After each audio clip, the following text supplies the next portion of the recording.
मौनी अमावस्या क्यों मनाई जाती है? इस दिन क्या करें और क्या न करें?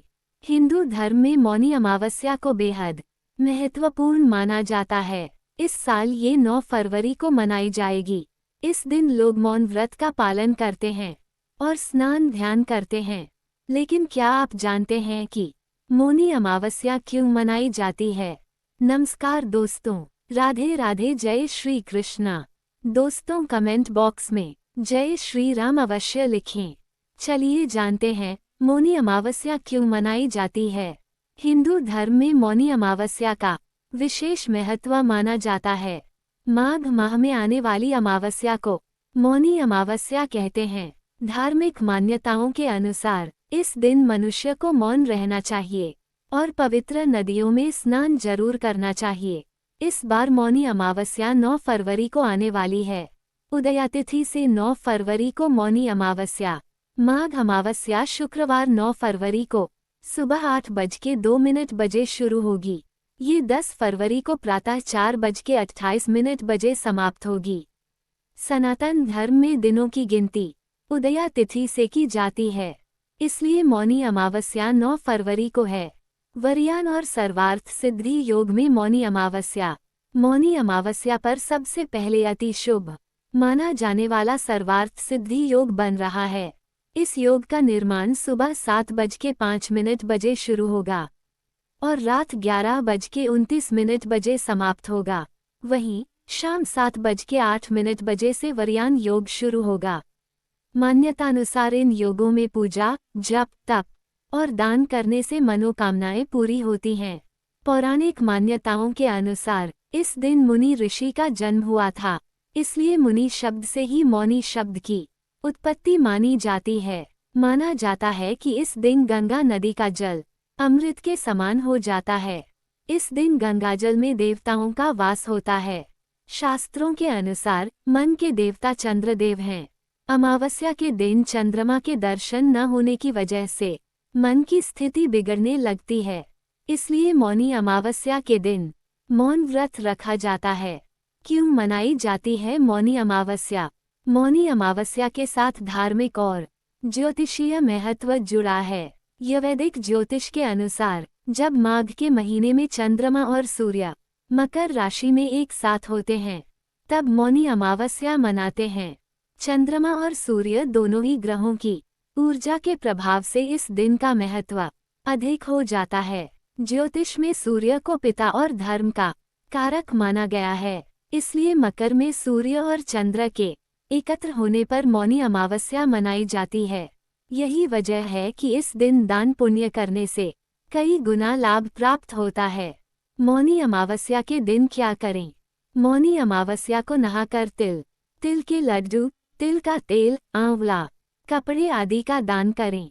इस दिन गरीब, साधु, महात्मा और ब्राह्मणों को भोजन कराएं और उन्हें कंबल आदि ऊनी कपड़े दान करें।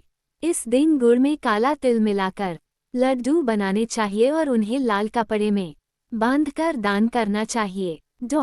स्नान दान आदि के अलावा इस दिन पितृ श्राद्ध भी करना चाहिए। मौनी अमावस्या पर स्त्रियों को सौभाग्य बढ़ाने के लिए पीपल के पेड़ के नीचे बैठकर भगवान विष्णु की पूजा करनी चाहिए।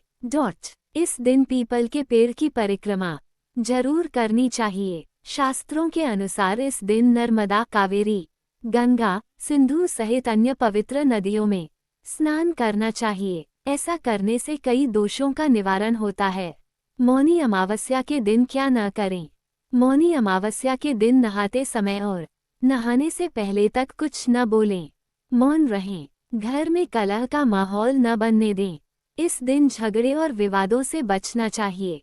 इस दिन झूठ न बोलें और किसी को कड़वे वचन न कहें। इस दिन शरीर पर तेल नहीं लगाना चाहिए और न ही तेल की मालिश करनी चाहिए। मौनी अमावस्या का व्रत रखने वालों को किसी भी प्रकार का श्रृंगार नहीं करना चाहिए।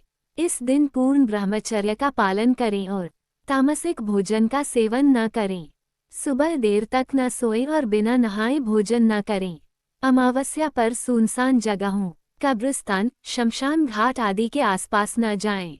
मौनी अमावस्या का महत्व। माघ मास में जब सूर्य मकर राशि में होता है, तब तीर्थहप्ती यानी प्रयागराज में देव, ऋषि, किन्नर और अन्य देवतागण तीनों नदियों के संगम में स्नान करते हैं। मान्यता है कि इस दिन मौन व्रत धारण कर प्रभु का स्मरण करने से मुनि पद की प्राप्ति होती है। प्राणी की आध्यात्मिक ऊर्जा का स्तर बढ़ता है। पुराणों के अनुसार इस दिन सभी पवित्र नदियों और पतितपावनी मां गंगा का जल अमृत के समान हो जाता है।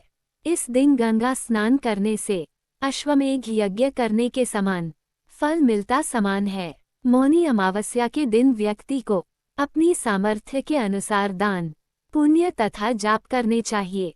ऐसा करने से उसके पूर्वजन्म के पाप दूर होते हैं।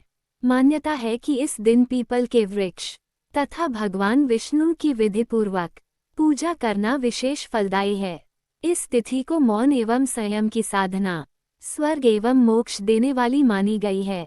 यदि किसी व्यक्ति के लिए मौन रखना संभव नहीं हो तो वह अपने विचारों को शुद्ध रखे, मन में किसी तरह की कुटिलता का भाव नहीं आने दें। मौनी अमावस्या व्रत कथा। मौनी अमावस्या की कथा को लेकर जो प्रचलित कथा है उसके अनुसार प्राचीन काल में एक ब्राह्मण परिवार कांचीपुरी में रहता था। पति पत्नी दोनों ही धर्मात्मा थे और धर्म पूर्वक अपनी गृहस्थी चलाते थे।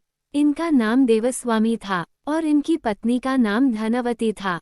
इनके 7 पुत्र और एकमात्र पुत्री थी जिसका नाम गुणवती था। जब गुणवती सयानी हुई और तो देवस्वामी से धनवती ने कहा कि पुत्री के विवाह के लिए अब वर देखना चाहिए।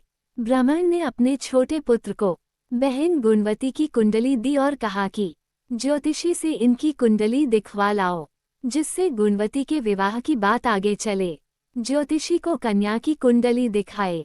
उसने बताया कि विवाह होते ही कन्या विधवा हो जाएगी। ज्योतिषी की यह बात जब ब्राह्मण परिवार को मालूम हुआ तो वह बहुत दुखी हो गया और इसका उपाय पूछा। ज्योतिषी ने बताया कि हे ब्राह्मण, सिंगल द्वीप में एक पतिव्रता महिला रहती है जिसका नाम सोमा धोबिन है।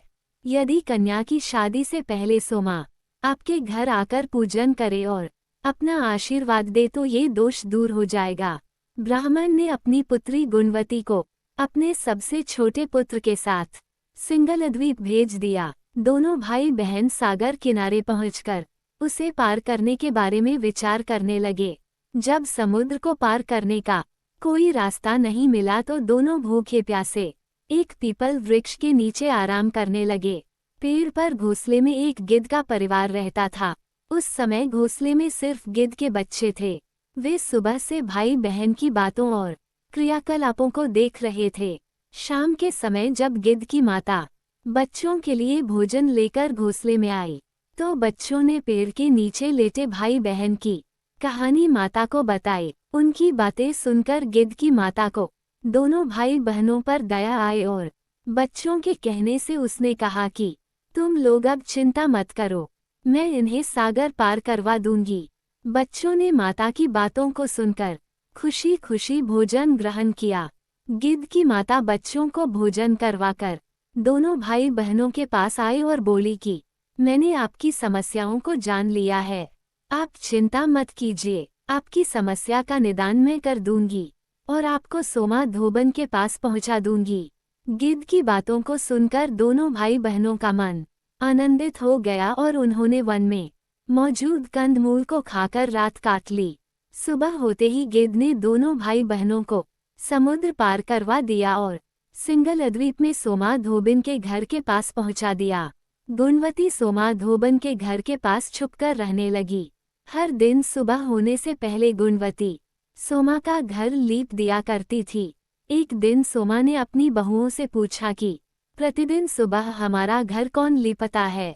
बहुओं ने प्रशंसा के लोभ से कहा कि हमारे अलावा ये काम और कौन करेगा। लेकिन सोमा को बहुओं की बातों पर भरोसा नहीं हुआ और वह ये जानने के लिए पूरी रात जागती रही कि कौन है जो हर दिन सूर्योदय से पहले घर लीप जाता है। सोमा ने देखा कि एक कन्या उसके आंगन में आई और आंगन लीपने लगी। सोमा गुणवती के पास आए और उससे पूछने लगी कि तुम कौन हो और क्यों हर सुबह मेरे आंगन को लीपकर चली जाती हो। गुणवती ने तब अपना सारा हाल सोमा से कह डाला। गुणवती के बातों को सुनकर सोमा ने कहा कि तुम्हारे सुहाग के लिए मैं तुम्हारे साथ चलूंगी। सोमा ने ब्राह्मण के घर आकर पूजा किया, लेकिन विधि का विधान कौन टाल सकता है। गुणवती का विवाह होते ही उसके पति की मृत्यु हो गई। तब सोमा ने अपने सभी पुण्य गुणवती को दान कर दिया। सोमा के पुण्य से गुणवती का पति जीवित हो गया, लेकिन पुण्यों की कमी से सोमा के पति और बेटे की मृत्यु हो गई।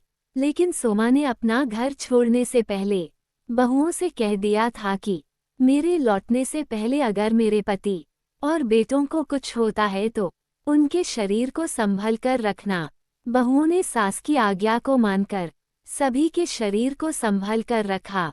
उधर सोमा ने सिंगलद्वीप लौटते हुए रास्ते में पीपल के वृक्ष की छाया में विष्णु जी की पूजा कर 108 बार पीपल की परिक्रमा की। इसके पुण्य के प्रभाव से सोमा के घर लौटते ही उसके पति और बेटे फिर से जीवित हो गए। इसलिए मौनी अमावस्या के व्रत करने वाले व्रतियों को ये कथा सुनकर पीपल की 108 बार परिक्रमा करनी चाहिए और भगवान विष्णु सहित शिवजी की पूजा भी करनी चाहिए। दोस्तों, अगर आपको मेरी यह जानकारी अच्छी लगी हो और अन्य ऐसी ही रोचक बातें जानने के लिए मेरे चैनल को लाइक करें, सब्सक्राइब करें, शेयर करें और कमेंट करें। धन्यवाद दोस्तों।